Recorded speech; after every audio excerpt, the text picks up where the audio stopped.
There are 16 World Championship Grand Prix, but to Britain, with its magnificent motor racing tradition, this really is the big one, the Marlborough British Grand Prix. And that's why, as ever, a mammoth crowd of knowledgeable enthusiasts are here at Silverstone today. Here at the world's fastest Grand Prix circuit to revel in a unique atmosphere at the halfway stage of the 1985 championship, which is still wide open with 6 different drivers and 5 different constructors having won this year's 7 events. 6 very different drivers, ranging from the ebullient Finn Keke Rosberg to the deep-thinking young Brazilian Ayrton Senna. What do they think of Silverstone, their rivals, and their chances today?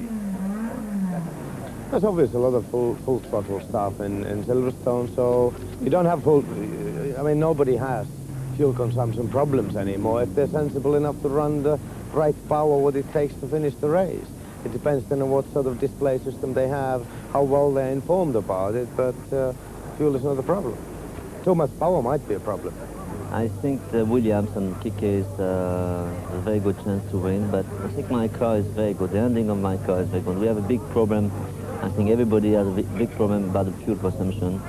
So I think at the moment it's a little bit unrealistic to do a prognostic, but we are in a good shape anyway. We have to save a little bit of everything, tires, gearbox and fuel. I have no idea who is going to win. I hope we can do well. Certainly Silverstone is a very high speed track, so it's very important to have a quick car on the straights and on the fast corners. I think the most important things here is the corners are like a straight lane. That's the only problem for us, because we have a very high speed corners and it's very difficult to drive for 1.5 hours very, very quick. Well, here the most important thing here is to have a very good balance in the car.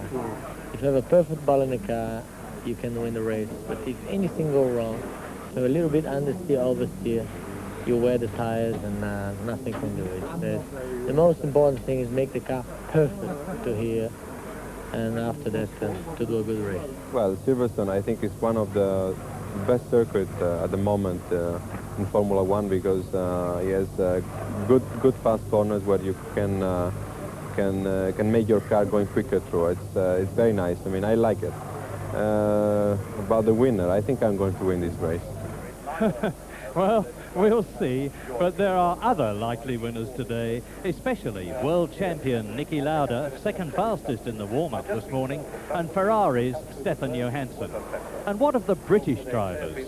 James Hunt won in 1977 and John Watson in 1981. So, mathematically, we're due for a national victor, but chances look slim. Derek Warwick's got car problems, and although Nigel Mansell's in an excellent 5th place on the starting grid, it's only 2 weeks since he crashed at over 200 miles an hour in France. I can remember too much about the accident. For me, I wish I didn't remember anything, but I know medically that that's a bad thing. So, you know, that's why I've been able to be past fit for this weekend, because I can remember, I think, almost down to the last 2 or 3 seconds exactly what happened. Nigel, we've had 6 different winners already this season. Who can win the championship, and can it be your team? I would say yes, absolutely. Keke's riding high. He won Detroit, came second in Ricard, and it's got to be a good bet for today. But I hope it's going to be 7 different winners by today, and hopefully that 7th one will be my first. Derek, it's a long time since we've had a British victory to cheer, and the Silverstone crowd would love to see you win your first Grand Prix here. Is there a chance? I mean, there's always a chance, you know. I mean, we're not that uncompetitive that we can't, if a few things go right, come through and win. But realistically, I think it's going to be very, very difficult to beat people like Rosberg, Prost, Alboreto. Is going to be almost impossible for us at the moment. But, you know, I'm looking today to really run for the rostrum, and if I can sit on the rostrum this afternoon, I should be very happy. It's going to be a very fast, very demanding and fuel-hungry British Grand Prix. And there's the reason, the 2.93-mile Silverstone circuit. It's flat. The slowest corner is taken at 125 miles an hour. There is a 200-mile-an-hour approach to the Woodcote chicane, and the Silverstone circuit requires more full throttle running than any other Grand Prix circuit in the world. Now, the bad news. I have to tell you that a thunderstorm is forecast for 3 o'clock this afternoon, half an hour into the race. If that happens, it's going to make it more than exciting, because there's going to be the problem over coming in to change from slick dry weather tyres to treaded wet weather tyres. Now, this is the 8th of this year's 16 Grand Prix, and it's close at the top of the Drivers' World Championship, with Ferrari's Michele Alboreto just 5 points ahead of a tie for second between Elio De Angelis and Alain Prost. But after 2 superb drives in Detroit and France, Keke Rosberg's up to 4th, followed by Ferrari's new driver, Stefan Johansson, Patrick Tambay, and double world champion Nelson Piquet. In the equally important Constructors' Championship, Ferrari lead the JPS Lotus, Marlboro McLaren and Williams teams ahead of Renault and Brabham, with Keke Rosberg Williams in pole position on the starting grid after qualifying with a fastest ever Grand Prix circuit lap at over 160 miles an hour. Nelson Piquet, Brabham, second. Alain Prost, McLaren, third. Ayrton Senna, Lotus, fourth. Nigel Mansell, Williams, a superb fifth. And Alboreto, Ferrari, sixth. World champion Niki Lauda qualified badly again, only 10th, but ahead of Derek Warwick's Renault in 12th place. Britain's other 2 drivers are 20th and 24th, Martin Brundle in his Turbo Tyrrell and Jonathan Palmer in the Zaxby. And there is Keke Rosberg, looking calm, cool and collected as ever, talking on the left to Patrick Head and smoking to the disapproval of Frank Williams, his team owner, no doubt. And Patrick Head, the car designer, has, after a lot of application and changes, produced an absolutely magnificent car in the Williams Honda. It's got the Honda turbocharged 6-cylinder V6 engine in it, and in race trim it'll be producing over 800 horsepower. And there is no better a driver than Keke Rosberg to handle a car like that. He has the most incredibly quick reflexes. Nelson Piquet back at the top, thanks, those of you who watch the French Grand Prix will have no doubt, to the fact that the Pirelli tyres have finally come good after endless efforts, and Piquet justified his faith in the Italian product in France by winning very, very convincingly indeed, and look where he is now. Second on the grid, 5th fastest in the warm-up this morning, when that was half an hour's running on race tyres with full tanks. And there's Alain Prost. Now this is the danger man. He's third on the grid, but he was fastest by a long way in the warm-up, the half-hour warm-up today. As ever, McLaren, with their V6 turbo tag engines, have devoted themselves to getting the race trim right of the car.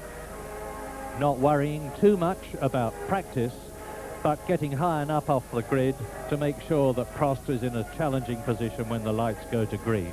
And that's exactly what's happened. And we saw the results of that today when, as I said, Alain Prost was commandingly fastest in warm-up, and even more significantly, his teammate Niki Lauda, who's only 10th on the grid, was second fastest in the warm-up. There is the reigning and 3 times world champion Niki Lauda, who, to put it mildly, is hungry for success. He's only got 3 points from 1 finish in this year's 7 Grand Prix. He has retired in all the others. Ayrton Senna, one of the very fastest men on the course in Grand Prix racing today, 4th on the grid. He won in Portugal. He's had the most appalling luck ever since then, because he failed to finish in 6 races. In Brazil, where he was 3rd, at San Marino, where he was actually leading, at Monaco, where he was leading, Detroit, Canada, and then Detroit, and France. And so he's down in the World Championship, way below where he should be.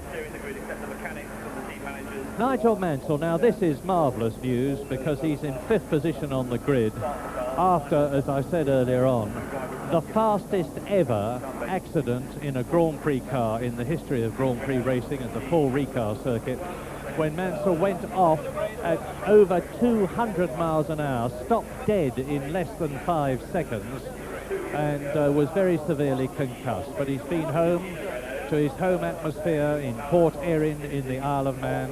I was talking to someone who played 2 rounds of golf with him this week and was very conclusively beaten by Nigel, who is a magnificent golfer.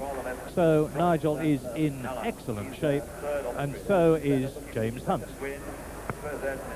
Yes, certainly. It's a lovely day. This is the first British Grand Prix I can remember for some years where we're not all steaming hot and in the middle of a heat wave. But all is well. A lot of excitement and interest rests around Nelson Piquet, of course, who won the French Grand Prix the last time out, a fortnight ago. And on the Pirelli tyres, they now seem at last to have got a good competitive tyre together. Piquet was 2nd quickest in practice. He was 5th quickest in the warm-up this morning in race trim and on race rubber, and it looks like Nelson Piquet, the twice world champion, is back in form. Alain Prost, of course, was quickest in the warm-up this morning. He's 2nd quickest in practice and is in, 3rd quickest. Prost is 3rd on the grid. And as usual, the McLarens look to be in extremely good form. Lauda was 2nd quickest this morning in the warm-up, just behind Alain Prost. And although he didn't qualify very well, we're going to have to watch for Lauda in the early laps because he's coming from 10th on the grid, and we hope to see a charge. That 1 minute signal has gone. Engines are now being fired up. They're ready to do the parade lap, or the pace lap, when they go around slowly, gently, paced by the pole man, Keke Rosberg, who in fact is in the spare car. He had trouble this morning in the warm-up with his race car.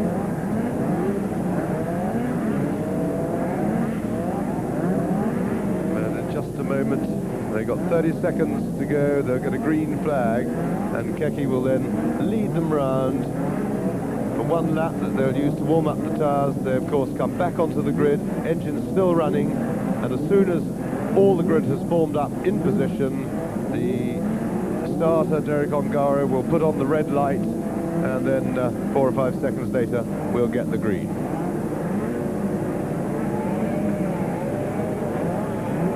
There we are.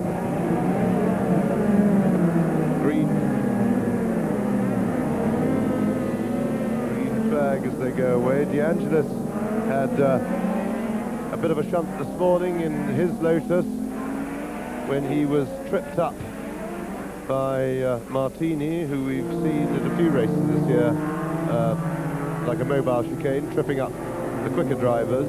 But I understand that they managed to put a new corner on the suspension of his car. And Martin Brundle is still on the grid. Martin Brundle, the British driver, in 20th position on the grid when everybody got away, is still on it while the rest of them are making their way around the circuit. And that means to say that he's getting away now, but he will have to form up at the back of the grid, and let us hope that Martin, who is obviously a bit worked up at the moment, having failed to get away, will remember that. I remember when John Watson failed to do that once, and my goodness, he paid the penalty. That's right. If you don't go away in formation, you are obliged to pull up at the back. And as Murray says, it's down to Martin himself to remember the rules, because if he tries to regain his rightful grid position, he will be penalised. So now we're going round Stowe Corner, very fast bit of the circuit.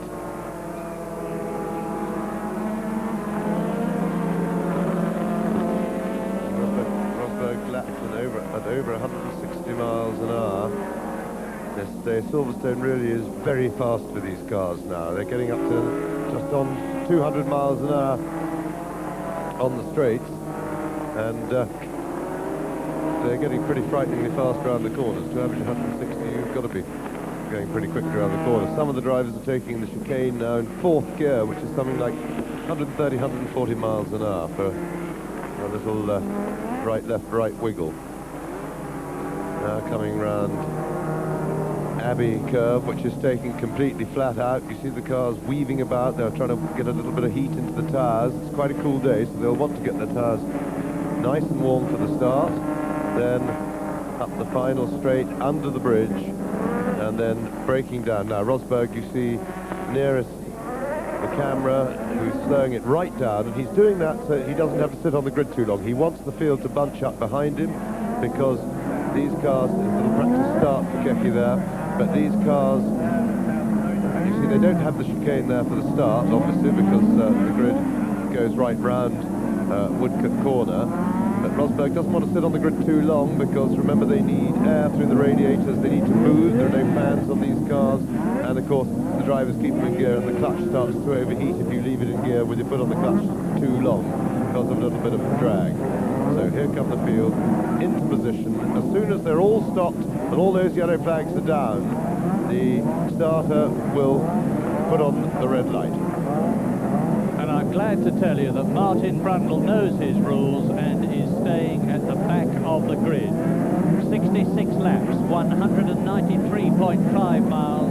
We're going to be very, very lucky if it does not rain in the hour and a quarter, 20 minutes or so that this race will take.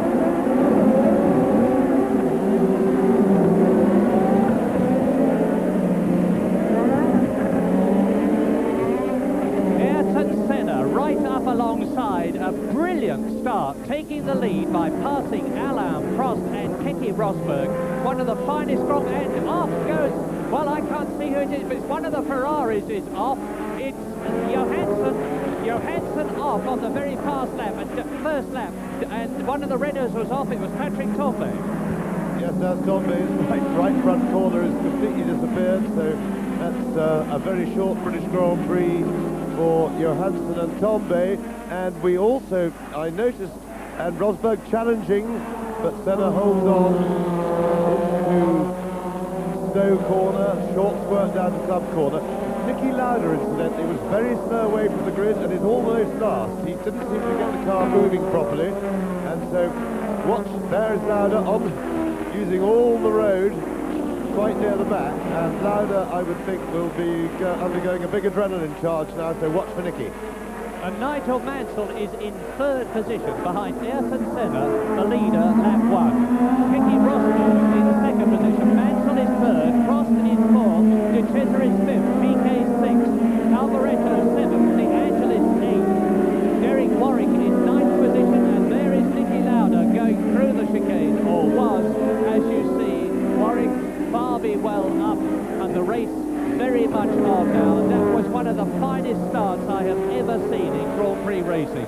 Ayrton Senna and Prost going, nearly losing the car as he goes round the right-hander there, but Senna came up from his position on the grid, and another car slowing down on the right-hand side of the hangar straight. It looks like one of the Ligiers, but Senna leads, Rosberg 2nd, Mansell 3rd, Prost 4th, De Cesare 5th, Piquet in 6th position.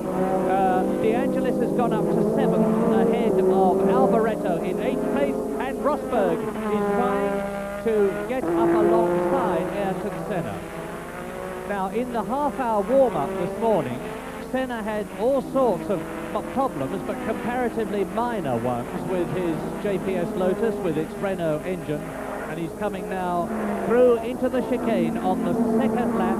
They've got them ironed out, and very quickly indeed. Senna is leading, Rosberg 2nd, Mansell goes through 3rd, Prost is catching De Cesare, who's 4th, Piquet is still in 6th position, with De Angelis 7th, Johansson is 8th, and Warwick is catching Johansson. We've got the makings of a very exciting British Grand Prix as De Cesare runs wide on the corner, and you can see how Senna and Rosberg are pulling away from Mansell 3rd.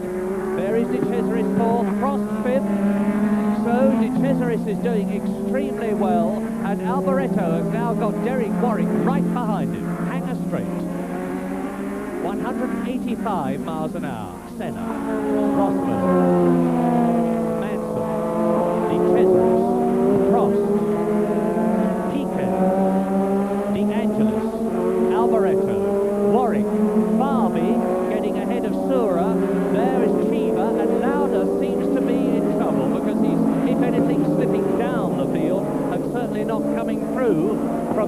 position that he had on the grid at the start.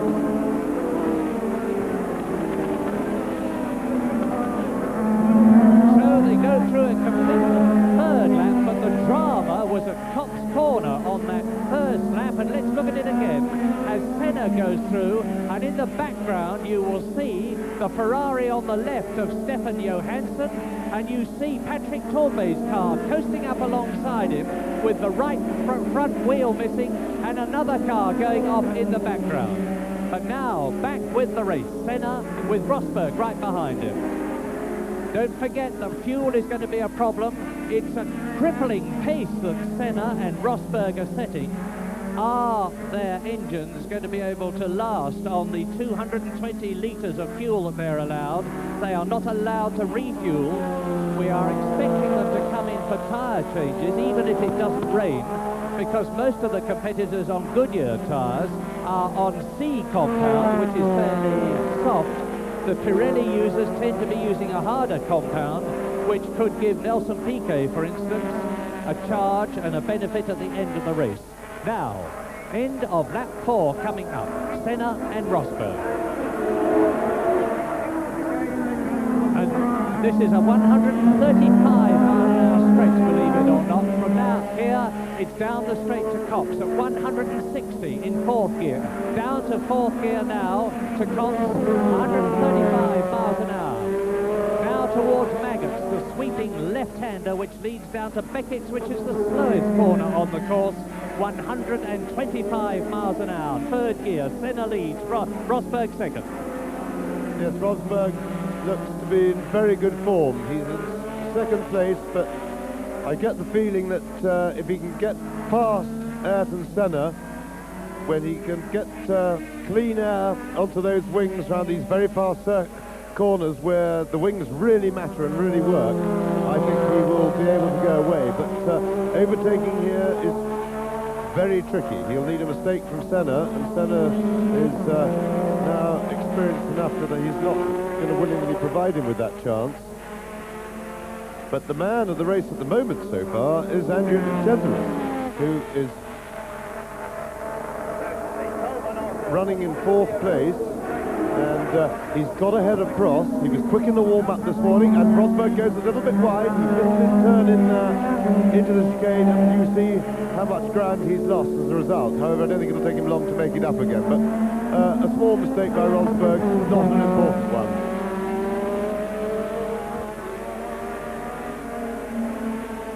Let's now, while the race is on, look at the start again from the helicopter. And you see Senna taking the lead at the first right-hander at Cops.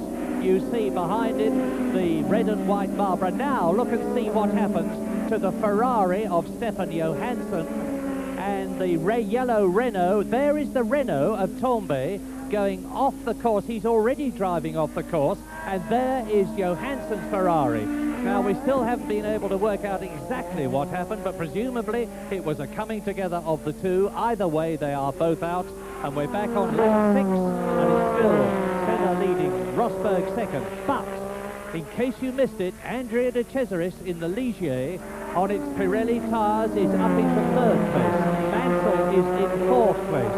Alain Prost is in 5th position.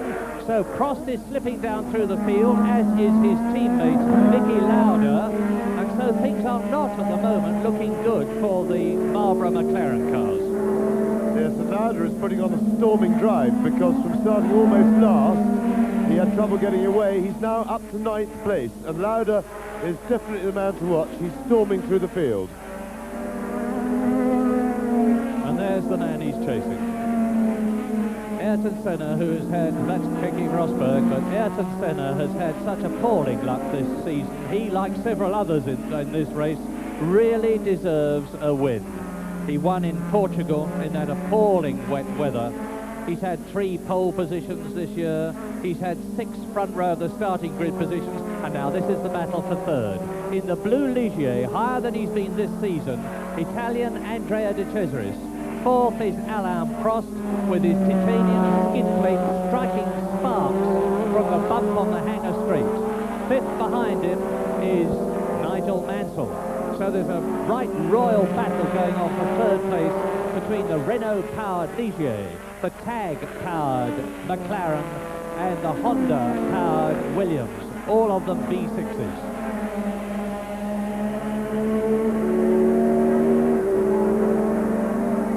Nigel Mansell is in fourth position. And that is Jonathan Palmer going out of the race. Derek Warwick is in 10th position. Jonathan Palmer is in 17th place, and Martin Brundle is 18th.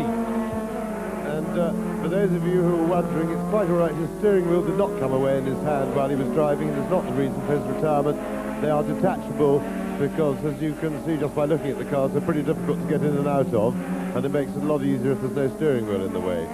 Now, these two have already pulled close to 10 seconds on the fight for third place, and there we are. Rosberg has posted the fastest lap so far, but I'm quite sure as the fuel load come down, so will the times, because remember, the cars are over 50% heavier when they're full of fuel than by the time they finish the race, when they've drunk most of it.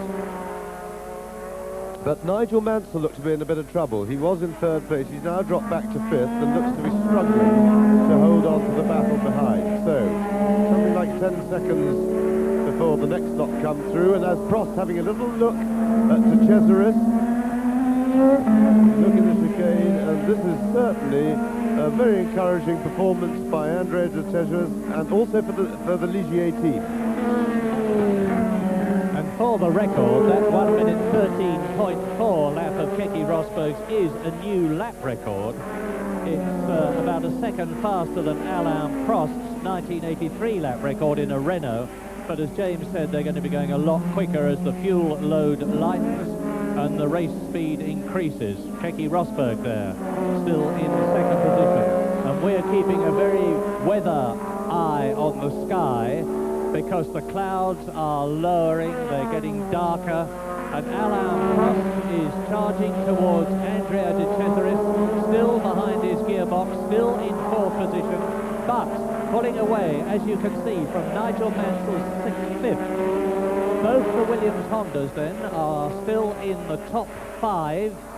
9 points for a win in the World Championship, 6 for second, 4 for third. Is Prost going to try and take De Cesaris going into the chicane? He not only tries, but he does it. That was a fine overtaking manoeuvre by Alain Prost, because De Cesaris was not making it easy for him. He was entirely fair, but Prost really had to stay off the brakes for longer than he wanted to, and he could only get alongside. So Prost moves up into third place.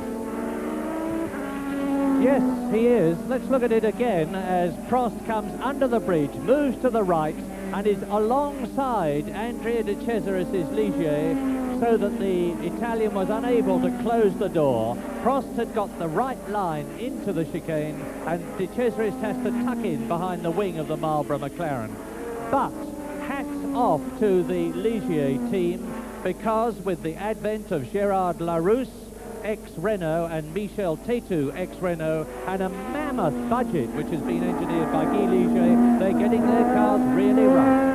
And despite the fact that the clouds look quite high, we are actually now getting some spots of rain. Now, the weather people forecast a thunderstorm for around 3 o'clock. It's only 1:45 now, but it would appear that the unsettled weather may well play a major factor in this race in the long run. And Ayrton Senna, on his 11th lap, as we look at him, has already lapped Stefan Beloff in the only car in this race and in Grand Prix racing that is powered with one of the great Ford Cosworth DFV engines, which won 155 Grand Prix. Martin Brundle is driving the other Tyrrell, a Tyrrell Renault, and is in 16th place at the present moment. And now the danger man, in the other sense of the word, Martini, who took off Elio De Angelis this morning in the warm-up, as a result of which the right rear corner of Elio De Angelis's JPS Lotus was destroyed and had to be rebuilt before the race started. And I do believe I see the tyres starting to glisten By the way, De Angelis is in 6th position, and at the end of the 11th lap, the race order is Ayrton Senna leading. Rosberg there is in 2nd place. In 3rd place is Alain Prost in the McLaren. 4th is De Cesaris. 5th is Mansell. 6th De Angelis. 7th Piquet. 8th Lauda. 9th Alboreto. 10th Warwick. 11th Berger. 12th Chiva. 13th Sura. 14th Lafitte.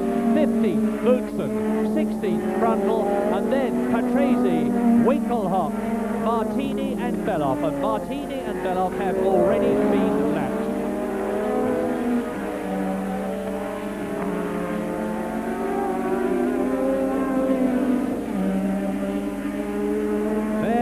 De Angelis being chased by Piquet. De Angelis in the black and gold JPS Lotus in 6th position. Behind him, Nelson Piquet 7th, and behind Piquet, the world champion, Niki Lauda, number 1, who has still only scored 3 world championship points this year for his 4th place in San Marino. New lap record then, Prost. Prost is the fastest man on the circuit. Yes, the clear air, Prost getting into 3rd place, gave him clear air on his wings, and he's now ready to go, and it's quite clear that McLaren's in tremendous form. Niki Lauda, there's Alain Prost, just going into Cox Corner after the pits, and chasing the leading 2, and he's got Keke Rosberg's rear wing in sight. But it's quite clear the McLarens are in good form. Lauda, who, if you remember, we didn't see it on your screen, but we saw it from our commentary position, made a complete bog of the start. Obviously, we don't know why, and was just about last away. But Lauda is up into 8th place and challenging the battle between De Angelis and Piquet to get through. See the sparks coming from Prost's car. That's just skid plates. When the car bottoms, they put titanium plates, and that sparking is quite harmless and expected. As the fuel load lightens, the car probably won't be hitting the ground like that.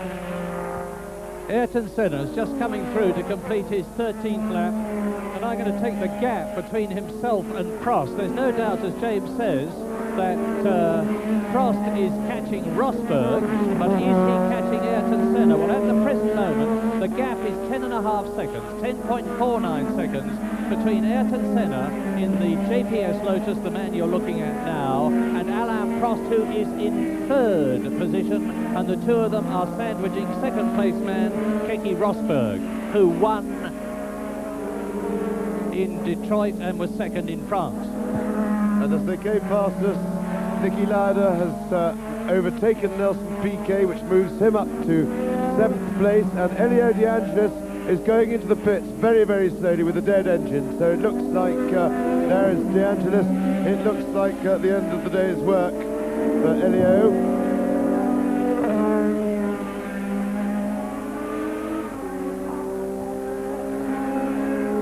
Elio De Angelis sadly being pushed in, ending his wonderful reliability record, because he had scored points in every Grand Prix before this one this year, as his teammate Ayrton Senna finishes now that lap. Now the gap, you will recall, between Senna and Prost on the previous lap was 10.5 seconds, and the gap between Senna and Prost now is 10 seconds. So Prost has taken half a second out of Senna's lead. That may not sound very much, but there are still 51 laps left to go. And Keke Rosberg appears to be slowing down, and that doesn't come as a total surprise, because the Williams team, I understand, gambled on the softest compound of tyre, and it wouldn't surprise me, and another new lap record for Prost there, and he's got Rosberg very much in his sights now. But Rosberg went for the softer tyre, and it may just be that it's not standing up to it, to the bashing they're getting out there, as well as the Williams team had hoped. And I suspect, although they were hoping that the soft compound tyre would do the race, but I think we may well see Rosberg in the pits in a little while for maybe a new set of rubber. Alain Prost, winner of the British Grand Prix in 1983 in a Renault, coming up to catch Keke Rosberg. And is he catching Ayrton Senna in the process? It was 10.5 seconds, then it was 10 seconds, and the gap now as Prost goes into Copse is 9.4 seconds. So Prost is not only catching Rosberg there, but he's also catching the leader. And the order of this, the 16th lap out of 66, Senna leading, Rosberg second. Prost is third, De Cesaris is fourth, Mansell is fifth, Lauda is now in the World Championship scoring 6th position, Nelson Piquet is 7th, Alboreto is 8th, Warwick is 9th, Berger is 10th, Lafitte is 11th, Cheever is 12th, Martin Brundle is in 15th place.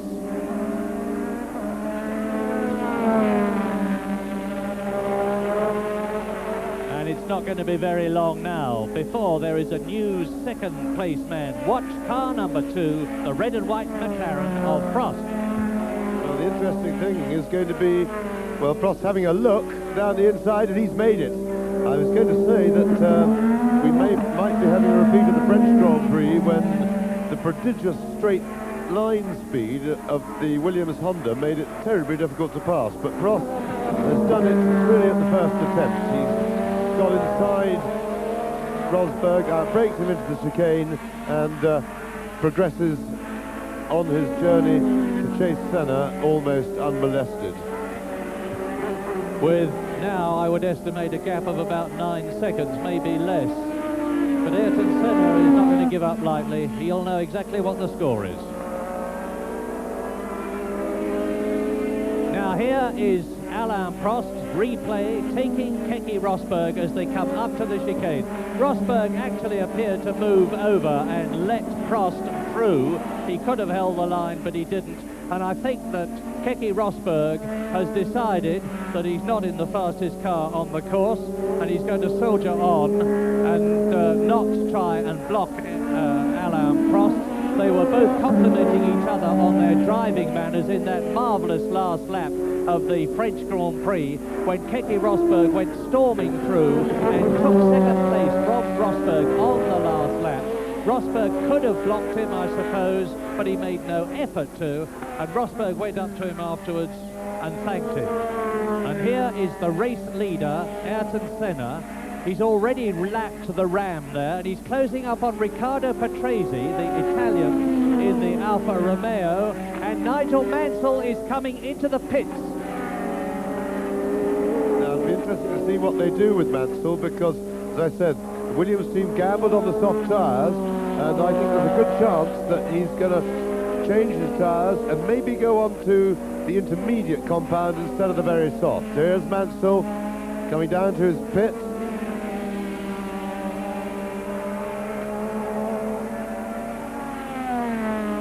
Meanwhile, out on the circuit, Prost is going quicker and quicker and quicker. Another lap record for Alain Prost.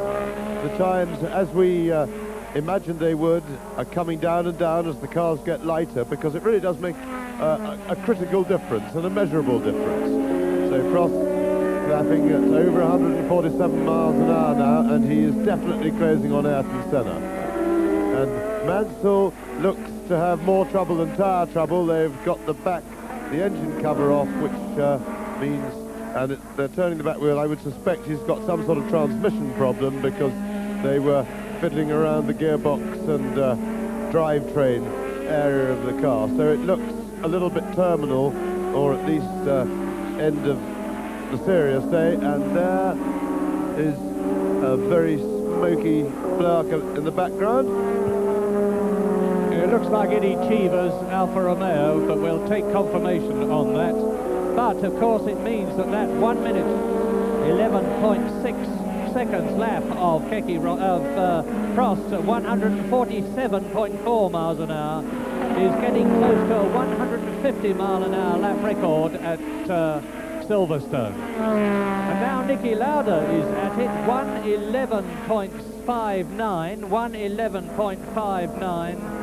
Just about the same to a tenth of a second as hit the time of Alain Prost. And the race order on now lap 20 out of 66.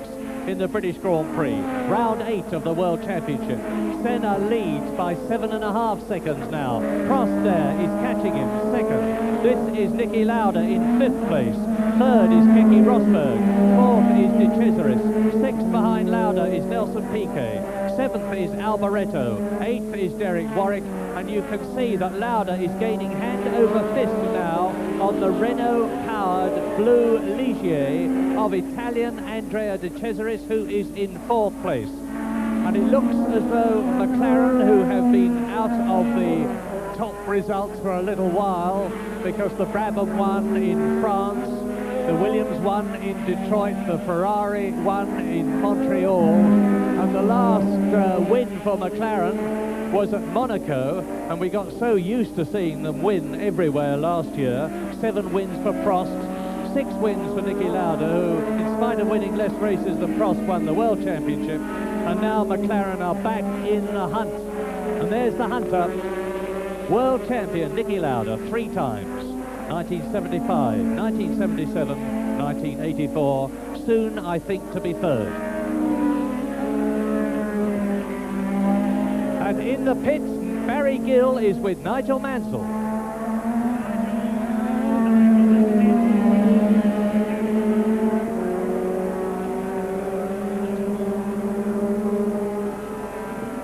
Well, he may be in the pits, but we can't raise them, and Prost there is now getting closer and closer with Keke Rosberg still going in 3rd position. Now, there's Lauda. Lauda catching Andrea De Cesaris in 4th position.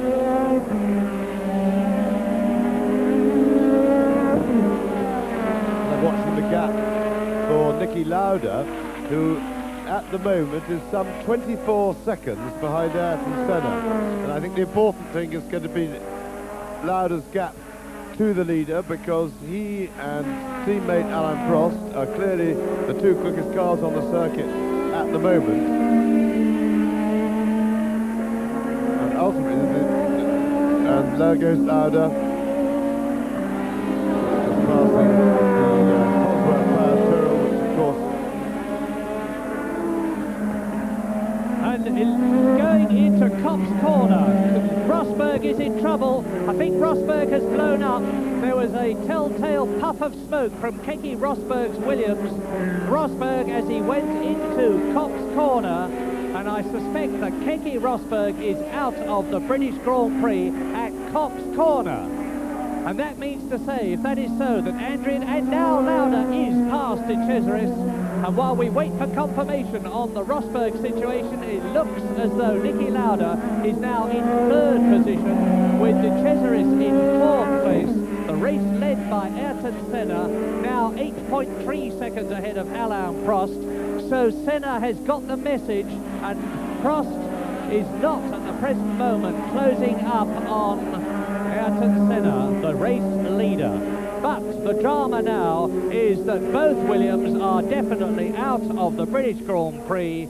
Keke Rosberg, the first man to do a lap of a Grand Prix circuit at over 160 miles an hour, has blown either the engine or the turbo of the Williams Honda, and is now sadly on his way back to the pits to report to Frank Williams, while the rest on lap 23 go on their way.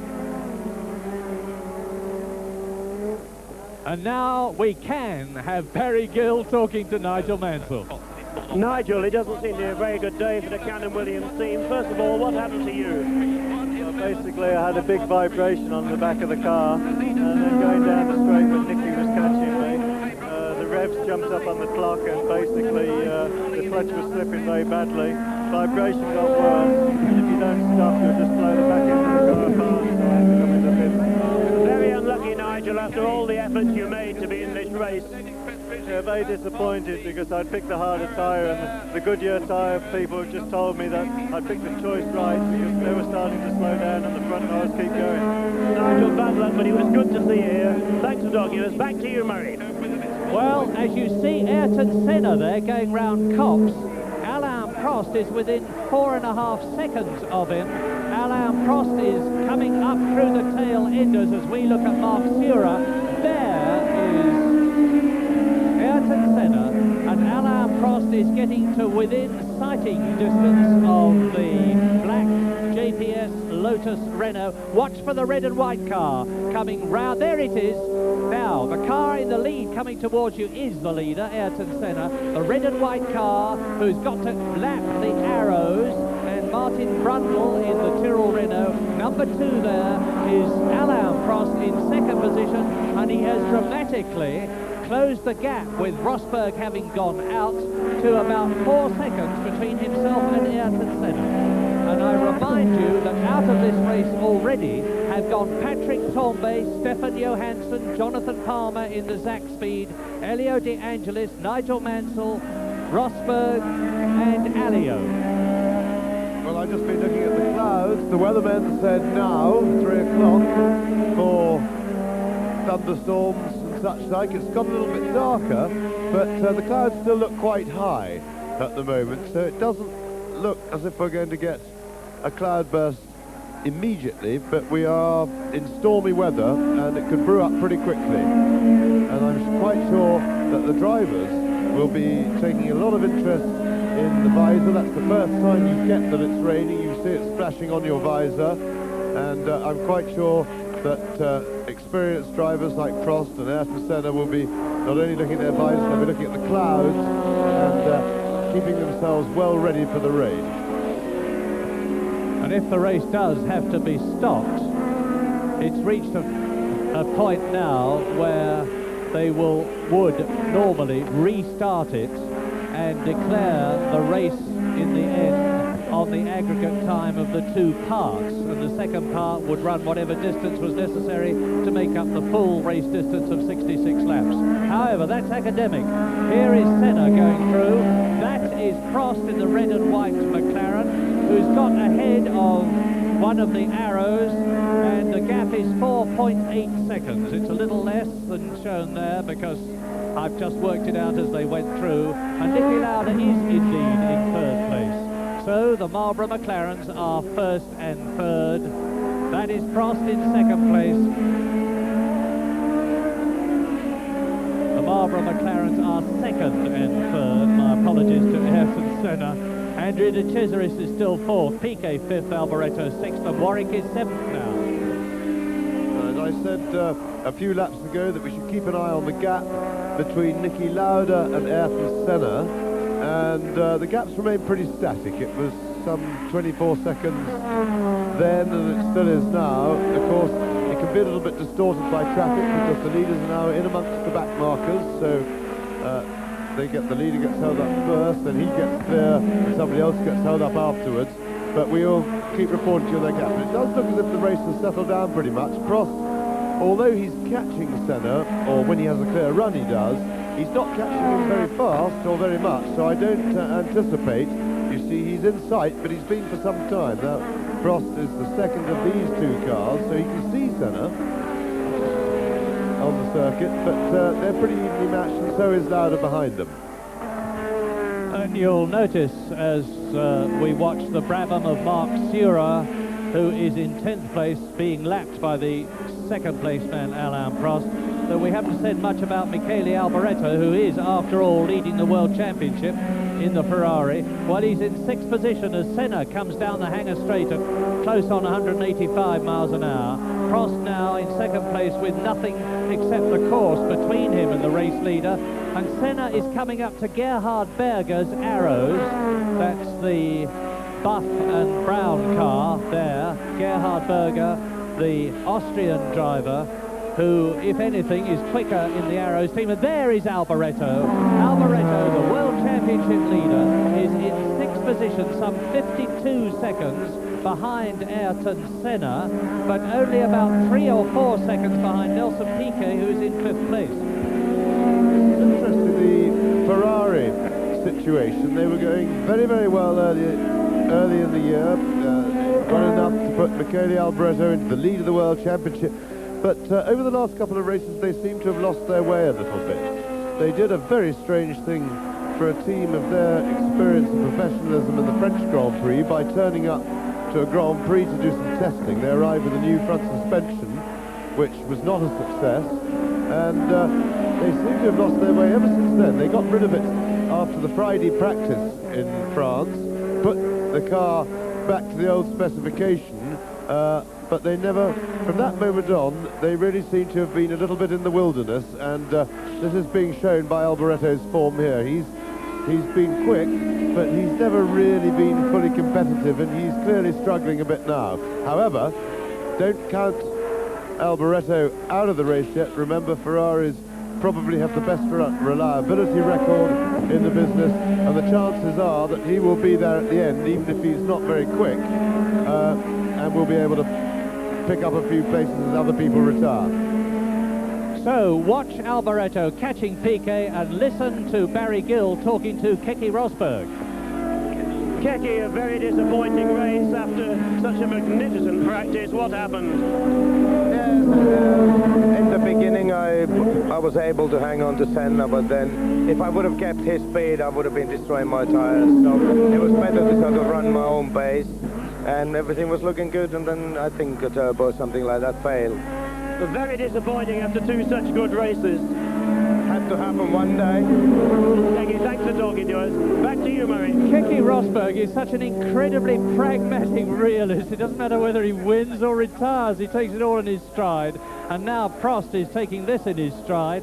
1 minute 10.9, another lap record, and the speed is going up and up, 148.8 miles an hour, as Alain Prost, number 2 in the Marlboro McLaren, strains to catch the race leader Ayrton Senna, and Alboreto has now gone up into 5th place ahead of Nelson Piquet, as we'll see as they complete this lap, I'm sure. Prost going through. There's Senna. Now you can see the gap for yourself as Prost has yet to catch and take Gerhard Berger. There's Senna. Now you can see the gap for yourself as Prost has yet to catch and take Gerhard Berger. Niki Lauda is still 3rd. De Cesaris is still 4th. Up to 5th has gone Alboreto, and Piquet has gone down to 6th position. Derek Warwick is 7th. Lafitte is 8th. And the leaders have lapped everybody up to Jacques Lafitte, the 8th place man, and we're waiting for the rain with trepidation. I was talking to a couple of Australian friends this morning who could not believe that it could be so bright and sunny as it was, and yet possibly rain in the afternoon. And I said, well, I fear you may soon see, and I fear that Ayrton Senna is soon going to have, I fear from his point of view, Alain Prost on his gearbox, because Senna has got to take a couple of tail-enders now. And there we are, 148.85 miles an hour as Prost comes through to complete lap 30, and lap 33 is the half-distance lap, and the gap between Senna now as he goes into a new lap and Prost is down to 2.2 seconds. And Senna has got in front of him Jacques Lafitte in the Ligier and Derek Warwick in the Renault to lap them. Yes, a very uncomfortable moment for Senna. He's come up on a gaggle of 3 slower cars just when he didn't need to, because Prost is now beginning to loom in his mirrors. You get quite a good view in the mirrors of a Grand Prix car. It's pretty much like your own road car at home and driving on the normal road. So Senna will, every time he glances in his mirrors, will have a nasty, unpleasant experience. Dear, oh dear. And really, they should have let Senna go, and that's brought Prost right up to them. Yes, Senna got past Warwick, but Lafitte was watching Warwick and I don't think saw Senna, and so there is the Brazilian. And now is he going to get past Lafitte into the chicane? If he does, it'll get, yes, and he takes his opportunity. Lovely bit of passing, and that's given him a break, a small break, ahead of Alain Prost, who is still behind Lafitte, but not for very much longer, because he's going to take him before he gets to Copse, and the gap is 1.5 seconds. Lafitte was a bit busy with his own battle then, but as soon as he saw and realised that it was the leaders lapping him, he let both of them go, got well out of their way. He let Senna through before the chicane. He then waved Prost by as they went out of the chicane, but I was going to say the damage is done, but it's inevitable. And Prost has definitely been catching Senna, and he was going to catch him sooner or later anyway. A little bit of help from the back markers, but that's inevitable. But of course, it's the old story again. One thing to catch him, a much more difficult thing to be able to find a way round. So Prost is within a lap or two now, will be in a position to attack. And now Senna and Prost just behind him have lapped everybody up to the 6th place man, Nelson Piquet, and they are on their 32nd lap out of 66 as they come into Woodcote, and this is going to be soon Prost's chance. In the meantime, Nicky Lauda, who you remember is into 3rd place, is holding station with the two leaders, but not really making much impression. He's 21 seconds adrift, so he's pulled 3 seconds, but that may well have been caused by the traffic. And remember that, of course, the cars that these two have just lapped, Lauda still has to lap, so he's going to lose a bit of time. Only 2 of the top 6 in the World Championship are running at the present moment. Those 2 being Michele Alboreto, who is in 5th position, and Alain Prost, who you've been looking at in 2nd place, because out of the race from the top 6 in the World Championship, with Prost getting ever closer to Senna, are De Angelis, Rosberg, Johansson and Tombe. And Alain Prost, the diminutive little Frenchman, who really does not look strong enough to control an 850 horsepower in race trim Formula One car, is driving as ever a magnificently smooth and controlled race. He'll catch Senna, but he's going to have a great deal of difficulty in getting past the Brazilian. And they are now into the 2nd half of the British Grand Prix on a dry circuit, thank heavens.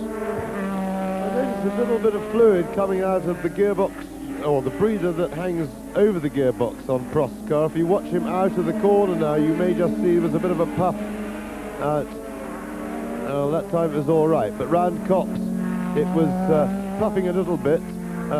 We'll just have to keep an eye on that, because it is normal for them to make a little bit of puff of fluid, but Prost looks a bit marginal, so we'll just watch to see if he's actually blowing fluid out.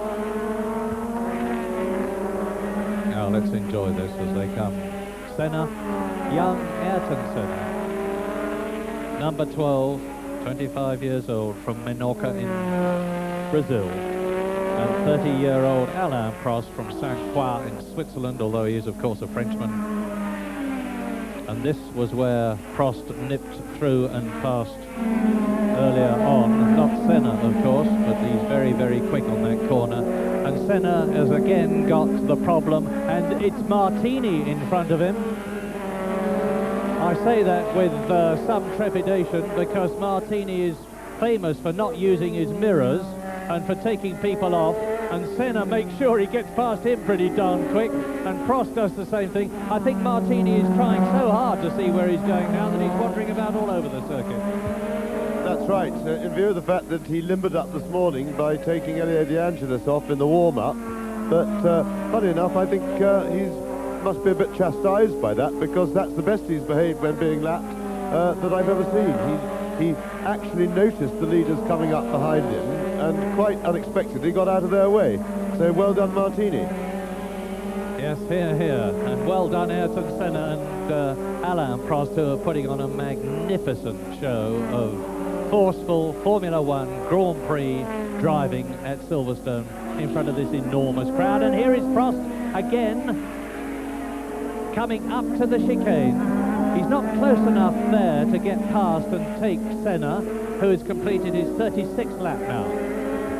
And of course it's the old aerodynamic problem, that the closer he gets to Senna's car, the more of a vacuum he's going through. If you think about it, the car in front is making a hole in the air, and as he goes through the corners, there isn't enough air on his wings to make them work. So the closer he gets, the less grip his car has. It's a bit of a vicious circle, because he needs to really be within 2 car lengths of Senna coming up to the chicane in order to make a serious challenge. Now, in order to pass, you have to start planning from sometimes even over a lap before. So Prost's plan now will be to get closer and closer. Through Stowe Corner, he's trying to get close. He wants to get close through Club. He's closer. He's doing... The plan is working so far. But I don't think that the slipstream is going to take him close enough this time as they go under the bridge up to the chicane. It's the closest he's been yet. Well, the slipstream's working. He's having a look. And Senna's shutting the door. Prost trying to go down the inside. And, I think we're going to see a fair duel over who gets into that chicane first over the next few laps. Ayrton Senna is the man who is at the moment the slightly slower car driver combination, but to balance that, he is the man in front, and in Grand Prix cars, that is a big advantage. Ayrton Senna, as I have said before, has an incredibly cool and mature head on his comparatively young shoulders. After all, he's only 25 years old, but he's been driving for a very, very long time in karts, Formula Ford 2000, Formula 3. Bearing in mind that he's homesick all the time for Brazil and he's living in a foreign environment, he does a fantastic job. And as you see, he's eased away a bit. He's put in a really quick lap there to try and show Alain Prost that he can go faster when he wants to and when he needs to. And there's a very distinct difference in the gap between Senna in the lead as he comes through to complete his 37th lap and Alain Prost behind him. Now, you're not missing anything. Niki Lauda is still in third place. He's 23 seconds behind these two. Andrea de Cesaris is still in fourth place in the Ligier, and he's 27 seconds behind Lauda. Michele Alboreto and Piquet are 5th and 6th, and there is a bit of a battle going on there. There's only about a second in it between Alboreto and Piquet for 5th position. Jacques Lafitte, who is 7th, has been lapped. Derek Warwick, who is 8th, of course, has been lapped. Berger is 9th, Sura is 10th, Boutsen is 11th. Martin Brundle is now in 12th position, and I remind you that the 4th British driver, Jonathan Palmer, retired a long time ago. Riccardo Patrese is in 13th place, Piercarlo Martini is 14th, Stefan Beloff is in 15th position. And out of the race, Tombe, Johansson, Palmer, Elio De Angelis, Nigel Mansell, Eddie Cheever, Keke Rosberg, and Elio. Now, Senna has got Piquet and Alboreto and Patrese in front of him. Alboreto and Piquet, and that is Piquet, are battling for 5th and 6th positions. Riccardo Patrese was long ago lapped and is in 13th place. And Riccardo Patrese is the man with whom Piquet had an altercation in Monaco, as a result of which they both went off in one of the most spectacular Grand Prix accidents I've ever seen, and were both perfectly okay.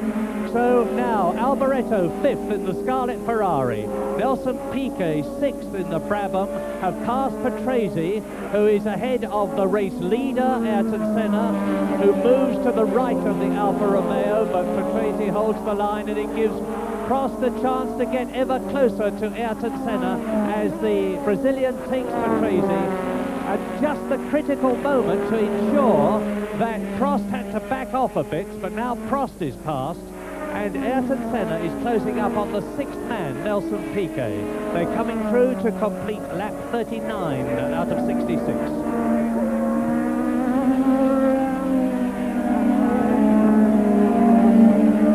Patrese lapped by 4 competitors in 1 lap. Senna into Cox. Alboreto, we're looking at now, the World Championship leader in the Ferrari. Piquet behind him, who won in France in the Brabham. Ayrton Senna, who won in Portugal. Alain Prost, who won at Monaco and Brazil. So you have got 4 Grand Prix winners all together, but separated by nearly 3 miles, because Senna in the yellow helmet is catching to lap 6th place man Piquet in the Brabham BMW, and Piquet's teammate Sura is still running. He's in 10th place. Be interesting to see if Piquet notices the leaders coming up, because these two are very busy with their own battle.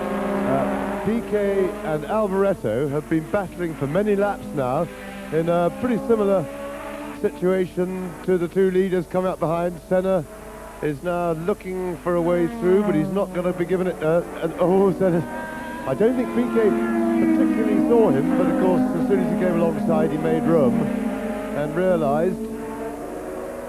But those two, in fact, have been having, in some ways, a better battle, because they've been swapping places, and Piquet did not make room for Prost then. This is a wonderful opportunity for Ayrton Senna, because he's got Piquet. He'll probably get Alboreto in a minute, and they're coming up to lap Stefan Belloff in the Tyrrell. And it looks to me as though Piquet is not going to give way to Alain Prost, and that means to say that Ayrton Senna will be able to pull away. Piquet is still ahead of Prost, and Senna in the yellow helmet dives out from the slipstream of Alboreto's Ferrari, takes the 5th place man, having already taken Piquet the 6th place man. Senna is on lap 41 out of 66. So towards us, Senna leading, Alboreto 5th, Piquet there in 6th position, and Prost in 2nd place. Senna's on his way. And Prost is going to be looking to do the pair of them into the chicane now if he possibly can. But Piquet's so busy. Oh, Piquet moved over, made room. He let Prost go. And Prost now has only Alboreto to deal with. But in the meantime, as Murray rightly says, Senna is enjoying a bit of a clear run. Here goes Alain Prost. He is through, dispensed with this raging battle for 5th place that's going on, that they've now lapped.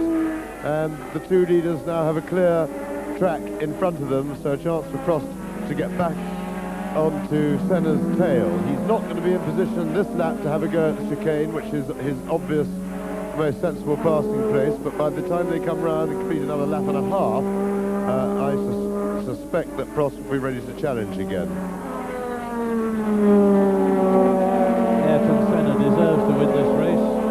So does Alain Prost, so does Alboreto, so does Piquet, and so do a lot of others. It's that close in the World Championship at the moment. But Alain Prost has already won 18 Grand Prix, number 2 there, the Frenchman. Senna has won 1. This is only his 2nd year of Grand Prix racing, Senna. And Alain Prost has reduced the gap. It was less than a second. Last lap it was 1.5 seconds. Now it's 1.3 seconds, and virtually a visual close. Out goes Andrea de Cesaris, parks his car alongside the pit wall. So Andrea de Cesaris, who has gone so well in the Ligier and was in 4th position when he retired, and that means to say that Alboreto will now be 4th. And there's Martini doing a little rally cross, practicing, and nearly onto the rumble bars goes Alain Prost, and you can see the gap now between the 1st and 2nd, and between the 2nd, Alain Prost, and the 4th place man now, Michele Alboreto, with Martini and De Cesaris joining the retirements of Alio, Rosberg, Cheever, Mansell, De Angelis, Palmer, Tombe and Johansson, completing lap 43. Yes, and Prost not nearly close enough this time, but what he will now be doing, he will be concentrating completely on building his speed up behind Senna all the way around the lap, so that he arrives on his tail as they go through Club Corner, which is the one that takes them up through Abbey and onto the chicane. But Prost, as usual, he's fighting for grip, and he's a little bit too far behind. I think Prost is going to struggle to get into a challenging position on this particular lap. This particular lap of the Marlborough British Grand Prix, lap 44. In the yellow helmet and the black Lotus, Senna leads. In the white helmet and the red and white Marlborough McLaren, Prost is 2nd. Niki Lauda in the 2nd McLaren is 3rd, 27 seconds behind the leader. 4th now is Michele Alboreto. 5th is Nelson Piquet. 6th in the 2nd Ligier is Jacques Lafitte. 7th is Derek Warwick. 8th is Berger. 9th is Sura. 10th is Boutsen. Martin Brundle is now 9th with Patrese 10th. And Stefan Beloff still running in the second DFV-powered Tyrrell in 11th place, completing now lap 44. Martin Brundle, by the way, has passed Thierry Boutsen in getting up to that position that I told you he was in, 10th position. He's ahead of Thierry Boutsen in the Arrows.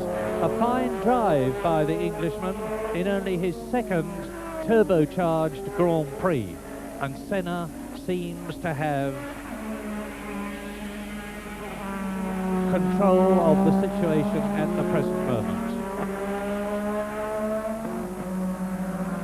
Tyres, of course, are critical, and so also very much, of course, is fuel. All the teams before this race began were very worried about fuel consumption. They are allowed 220 litres, no more, for the full race distance. They're not allowed to refuel. As I said earlier on, the Silverstone Grand Prix is not only the fastest, but of course because of that involves more throttle work and more fuel consumption. Yes, and in this area, McLarens have what has hitherto been a very big advantage, because they managed to develop, or at least so they claim, a fuel gauge that is very accurate indeed. Now, to explain that a little bit, you have to understand with all the G-forces that go on, it is very difficult. You can't measure the fuel in the tank because it's never sitting still in one place, unlike a normal car that's just driving gently, and therefore it has to be done through computerized measuring of how much fuel has actually physically gone into the engine. Now, McLaren seem to have a big advantage over the others, and Prost, we've seen, run out of petrol several times on the slowing down lap of a race.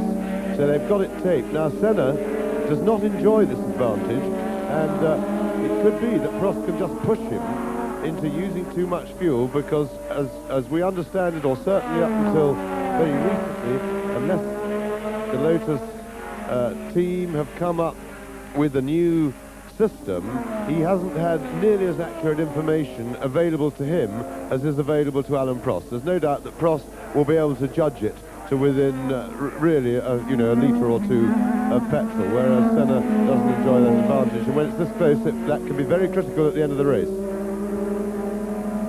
Copse Corner, lap 47, fourth gear, 135 miles an hour. Now down to the sweeping left-hander at Maggots at 165 miles an hour. Senna, Prost, Lauda, Alboreto, Piquet, Lafitte. Now into Beckett's third gear, 125, the short dash to Chappell, the left-hander, which swings into the very quick hanger straight, which is not actually the fastest part of the course. And as you saw in that caption just now, the ferocity of the battle for the lead has now started to leave Niki Lauda behind. Ayrton Senna, leading the race in fighting off Alan Prost, is going quicker and quicker and quicker, and as this battle speeds up, Lauda has appeared to be unable to respond and looks as if he's settled for a nice, safe, secure third place. There is Niki Lauda.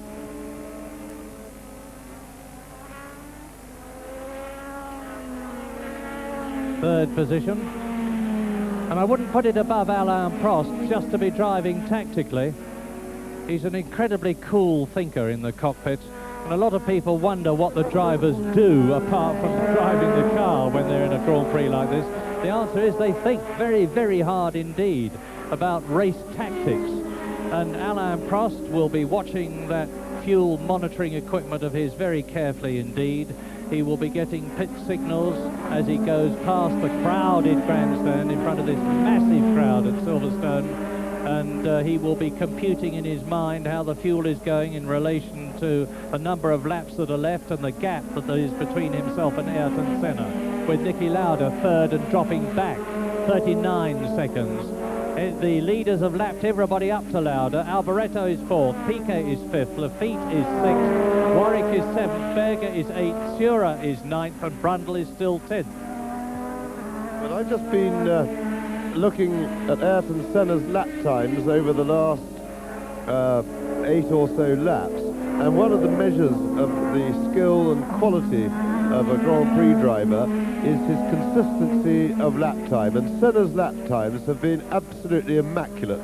over ever since he had a clear run with no back markers. He's brought them down by about half a tenth of a second a lap, which is staggeringly consistent, and he's now come down to lapping in just over 1 minute 10 seconds. 1 minute 10.05, something like that, but he's reducing the lap time each lap by a little bit. So these two really are going very quickly indeed, and in fact they're just outstripping the field. They've lapped all but third place man Lauda, and they've left him a long way behind now.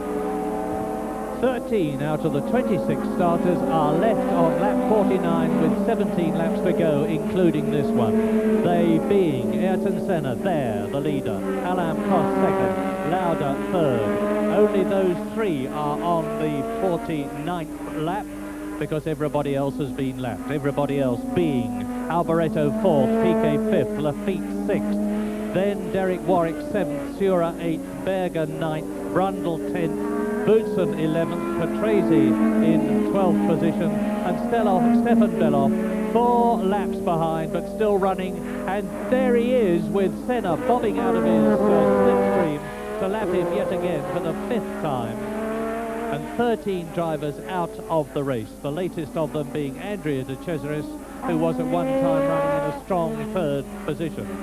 And now Senna is actually pulling away from Alain Prost, no doubt about that. Prost isn't going to have any trouble in getting past Beloff. Yeah, it's funny, I was just talking about his consistency, and having got down to 1 minute 10.05, Senna has just produced a lap nearly a second quicker, which would explain why Prost is no longer right up his gearbox. So, no doubt that Prost didn't go any slower. Now, it may just be a tactical move by Senna. Remember that the drivers can adjust their turbo boost in the cockpit, and I strongly suspect that in order to produce that dramatic an increase in speed, that Senna has actually had a little fiddle with his boost control, but of course in turning it up and producing more power, he uses more petrol.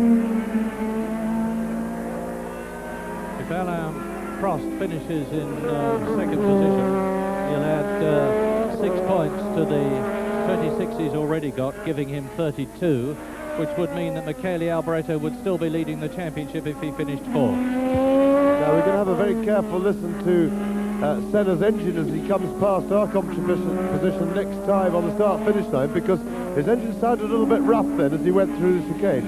However, that could be that he's turned the boost up, because they do make a different sound. So we'll give it a good listen, because he doesn't look to be slowing down. You saw him look in his mirrors then as he came out of the corner to see where Prost was. He's closing up on Thierry Boutsen in 11th place in the BMW powered Arrows. The BMW powered cars are going well. They're still in the running. Piquet's in 5th position. Mark Sura is in 8th position. Boutsen is in 11th place, and Gerhard Berger is in 9th place. So the BMW seem to be coping with it tremendously powerful. Now the gap between Senna and Prost is 2.37 seconds. They're on lap 52. They've got 14 laps to go, including this one.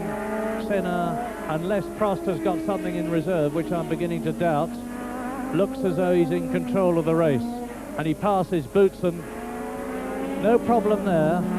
Any driver that can be passed is going to be a bonus, because that man just might be a problem for the chap behind you to get past, which would enable you to extend your lead.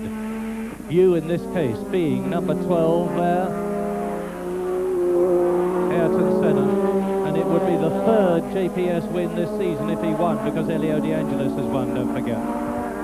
Well, having eulogized about the consistency of Senna's lap times, I then told you that he'd just chopped a second off his quickest one very suddenly, and he's now going much slower. So it's very difficult to read a race in this day and age when he's got a boost valve that he can turn up and down. But I suspect that he gave one quick lap to give Prost a bit of a fright, and is now attempting to turn his boost down and conserve fuel. But in fact, Prost, as you saw then as they went through the chicane, is now visibly closer. So whatever Senna's doing, and I suspect it to be tactical, it so far has failed to phase the experienced Prost.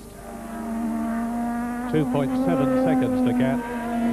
Lovely shot of looking down, and it enables you to see just how much of the circuit is between Senna and Prost as they go up, leaving the runway on the right. Prost having got past Boutsen now. That's Martin Brundle coming towards us in the Tyrrell Renault in 10th position. And Ayrton Senna is well on target now for the second Grand Prix win in his short Grand Prix career. And he could have been a lot more if he hadn't had all sorts of niggling separate problems with his car in previous Grand Prix this year. He completes now the 53rd lap, and the gap is 2.9 seconds.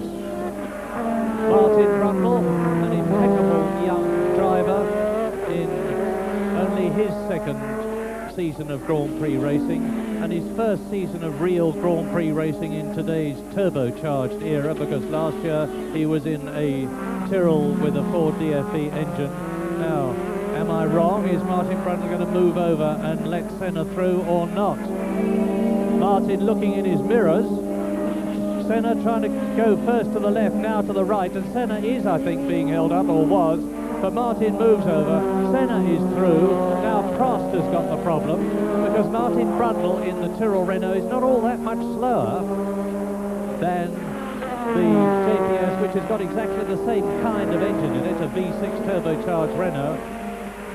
And now Alain Prost in the second position ahead of his teammate Niki Lauda, who is a long way behind now in third position, and clearly not able to do anything about it. He's nearly a full lap behind Ayrton Senna, the race leader, and Alain Prost. As Prost comes up to Martin Brundle's gearbox, moves out to the right, Brundle moves over, Senna goes through Cox Corner, and Prost is through up into second position. And we're on lap 55, 66 lap race, 193.5 miles, 13 cars in the running prior to the 26 that started.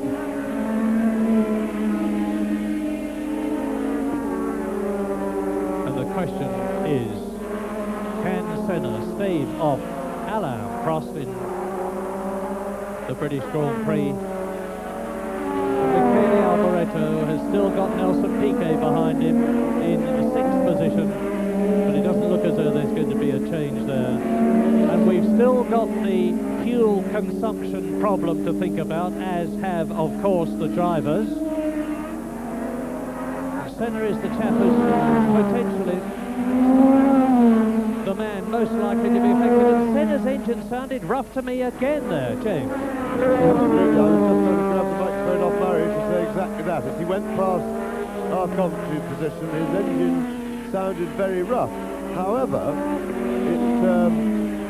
it seems to be going all right. The car is not visibly slow, and so I can't really hazard a guess as to what's wrong with the engine. In the old days, normally aspirated cars, I would have said it was a broken exhaust, because they always sound horrid, but they still work all right. But in this case, with a turbocharged engine, a broken exhaust means no boost pressure, so it's a bit of a different story. So, as I say, I'm not at all sure what Senna's trouble is, but Prost seems to be closing in a bit.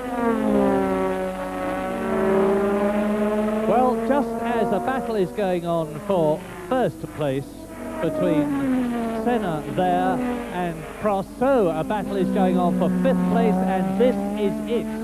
It is Nelson Piquet in the Brabham, with Michele Alboreto in front of him in 4th place, but jolly Jacques Lafitte, the oldest man in the race, 41 years old.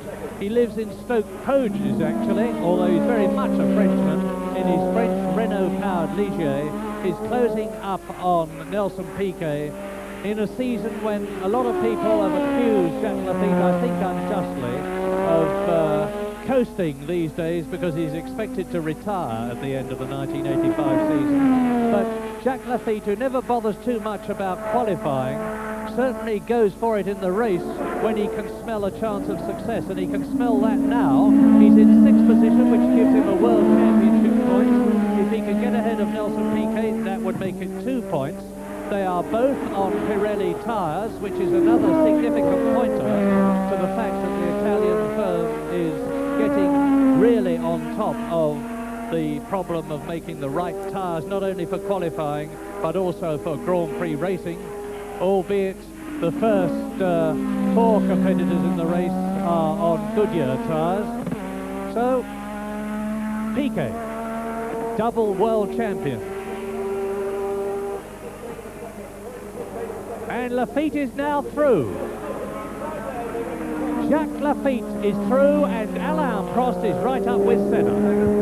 Absolutely right, and look, Senna is in trouble. Senna, a definite loss of power there. You saw Prost go whizzing past, and Senna's engine, which has been sounding rough, we noticed that a few laps ago, still sounding rough, and Prost now takes the lead of the British Grand Prix, passes Ayrton Senna, and we strongly suspect that Senna is in a bit of trouble. He's fighting back, he's not taking it lying down, so it is by no means over yet.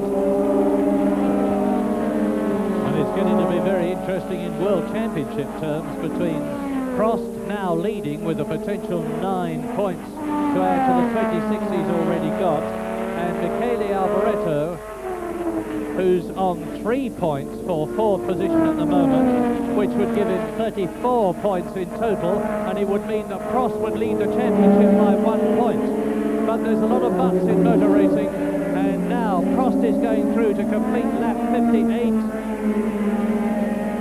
But Senna, having been caught and passed through no fault of his in driving terms, because I don't suppose for a moment he missed a gear or anything as simple as that. And now they've got, this is interesting because they're catching Niki Lauda, who's in 3rd place. And for the first time for a very long time, when Niki Lauda has Sura and Patrese in front of him, the first time for a very long time, the 3rd place man is going to be lapped, and it looks to me as though he may not even be finishing. He is going so slowly. And that will bring Alboreto up, and Senna is going for it. Senna is going for the lead. Senna is going for the lead, and he's got it. Senna has got the lead from Alain Prost, a brilliant bit of passing. Now he's got to get Riccardo Patrese past him and lap him again, and he does it. Patrese moves over, and a train, a 2-compartment train of Senna and Prost, who are coming up to complete lap 59 in this 66 lap race, and Prost is going through, or is he? No, Senna holds him off. But they've got Mark Sura in front of them in the Brabham BMW. This is fantastic stuff. So we thought Senna was sick. Prost having a go now, and he's going to get him. He's got the inside line. And the problem is, I think they do it deliberately to confuse us, Murray, because they've got these the adjustable boost in the cockpit. Now Senna really does seem to have slowed a bit this time.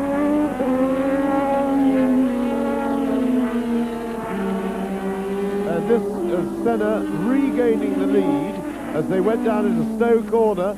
Senna gets alongside Prost, goes later onto the brakes, and Senna's inside, and as we subsequently know, Prost has now retaken him going into Cox. So an absolutely ferocious battle for the lead of the British Grand Prix. There is Alain Prost.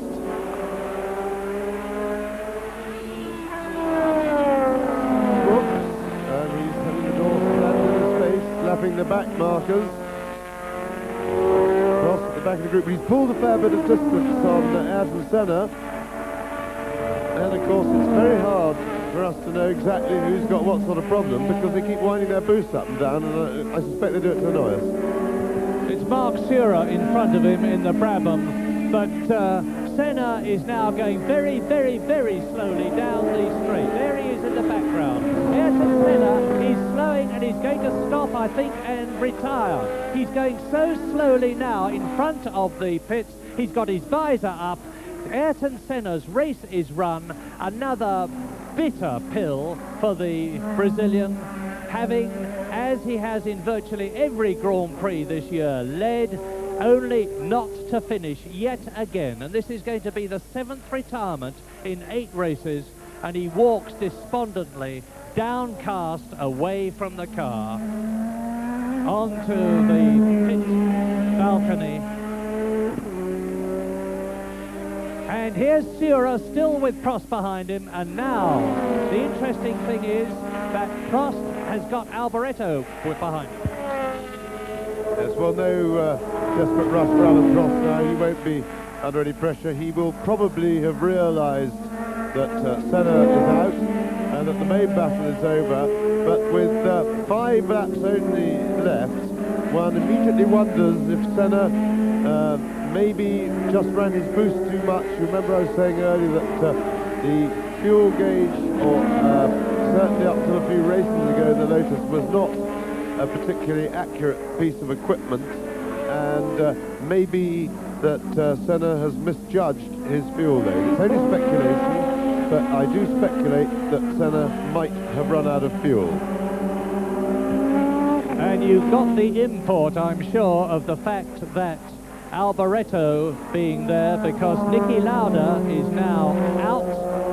Prost there is leading, and we're waiting now, and there's an enormous gap between the first and second place men.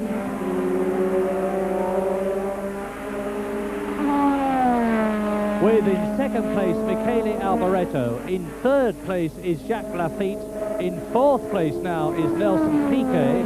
So that potential World Championship situation I gave you has already been changed, because Michele Alboreto is up into second place.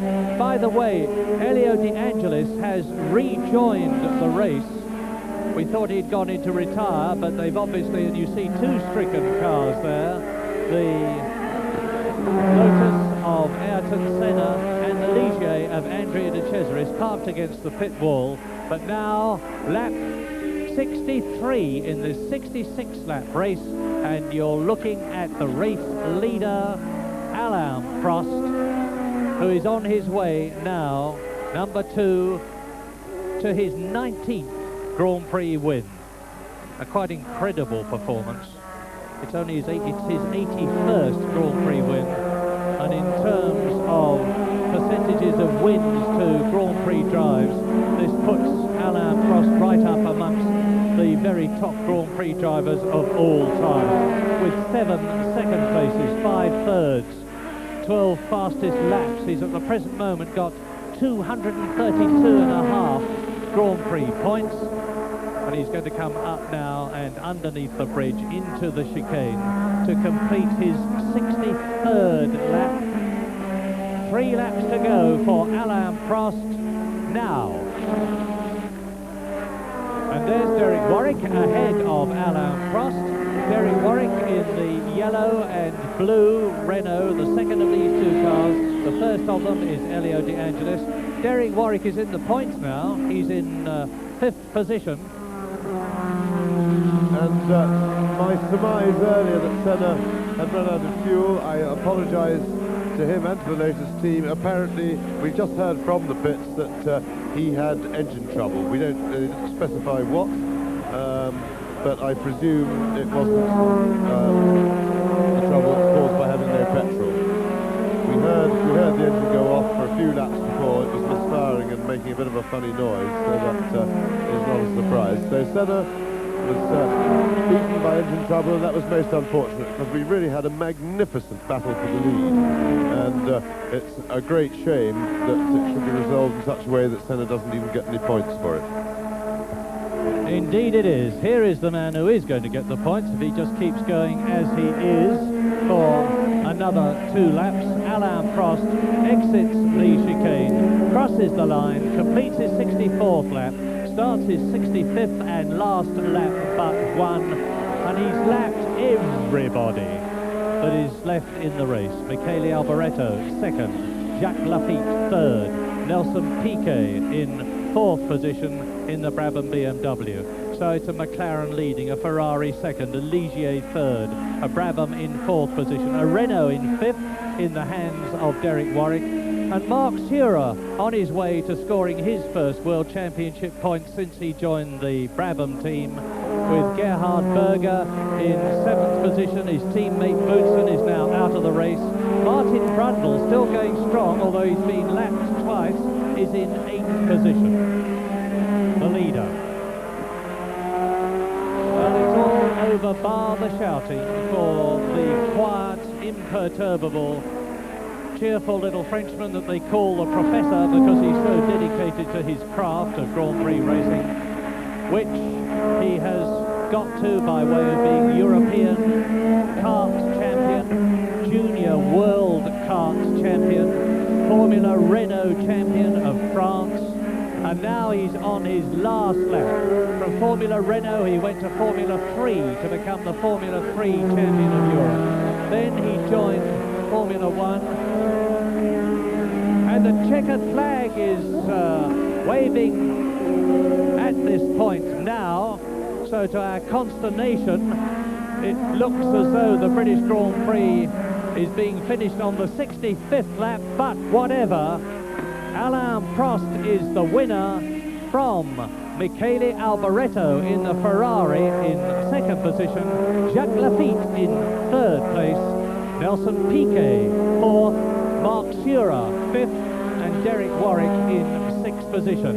Martin Brundle just missing the World Championship points by coming home in seventh position.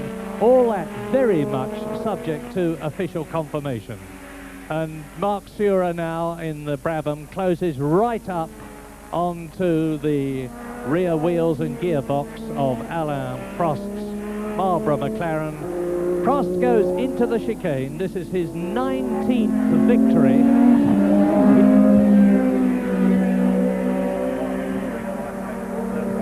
And Derek Warwick is slowing as he comes up to the line. Derek Warwick is just staggering across the line with his elbows out. Heaven knows why. It looks to me as though he wants his backside off the seat, and I'm really guessing that he's sitting in petrol. This is an extreme guess, but I've never seen a driver finishing like this before. Derek Warwick clearly very unhappy about something, but subject to official confirmation. And what is the problem with Derek Warwick? Let's see if we can see the back. Well, it's difficult to tell, but whatever. Derek Warwick stops by John Gentry, his team manager, and looking down at the Renault. He's out of the car, of course. It may be that he dislikes the car so much that he just can't wait to get out of it, and that's perfectly true. Derek Warwick, not at all a happy man in the Renault team. Alain Prost, the winner of the British Grand Prix of 1985. And you see those cars being parked at the line. There's Jacques Lafitte parked around the circuit. Let's have a look at those cars parked by the line. That's De Cesaris's car, which retired long ago. But Nelson Piquet has stopped on the line. That's Senna's car parked behind him, which, as you well know, retired. Derek Warwick has stopped on the line. And it's now struck me, of course, that the reason they're stopping immediately is because they are so worried about fuel consumption and their car's weight, because the cars must not weigh less than 540 kilograms when they finish the race. And Alain Prost had a bitter experience of that when he thought he had won the San Marino Grand Prix, only to have his car disqualified because it was 2 kilograms underweight. And that's a dreadful thing to happen to you when you've driven all through a Grand Prix. Victory for Alain Prost. We're just speculating. We're looking now at the start-finish line where it's all cordoned off, ready to receive Alain Prost and do the winning, the victory ceremony, and he hasn't pitched up. So I strongly suspect that Prost might have run out of fuel somewhere around the back of the circuit. And we've just had flashed onto our screen here the information that Martin Brundle is in 6th position. Prost the winner, Alboreto second, Lafitte third, Piquet fourth, Surer fifth, and a magnificent single point for British driver Martin Brundle in only his second race in the Renault-powered turbocharged Tyrrell. But there is some doubt about several of the positions here. As we expected, all was chaos at the end because of this big problem over fuel consumption and cars running out on the last line, running out on the line. There you see De Cesaris's car being pushed away. There you see one of the it's Manfred Winkelhock's Ram. And this has been a quite astounding race in terms of retirements and car mortality. That is Bootson's Arrows. Gerhard Berger actually finished the race unofficially in 8th position, and it looks as though my excitement over Martin Brundle may have been misguided, because I've just been given a corrected result, which is still not official, indicating that Sura has finished in 6th place. And that was the Renault you just saw of Patrick Tambay. We are, of course, evaluating the situation and working out the World Championship points for you on the assumption that Alain Prost there has certainly won. His car is still yet to be scrutinized and weighed, that Alboreto is second, and if that is the case, Alain Prost will have 35 points and Alboreto will have 37 points in the World Championship, meaning of course that Alboreto is still leading. Prost will stay in 2nd place, but clear of Elio De Angelis, who was 2nd and failed to finish in the points certainly in this race. Jacques Lafitte in 3rd position, Nelson Piquet in 4th place. In 5th position, Derek Warwick, out of the car like a jackrabbit as soon as he crossed the line. In 6th position, Mark Sura. 7th, just missing that World Championship point, Martin Brundle. In 8th place, Gerhard Berger. In 9th position, Riccardo Patrese. And those are the only 9 out of the 26 to complete the race. Alain Prost, the fastest lap, 1 minute 9.88 seconds. Unlike some classes of motor racing, you do not in Grand Prix Formula 1 racing get an extra point for the fastest lap. But it means to say that Alain Prost, who started this race as lap record holder in a Renault, finishes it as the new lap record holder in a McLaren, some 5 seconds faster than his previous lap record. On the transporter there, in the red overalls with the blue cap, you saw Michele Alboreto.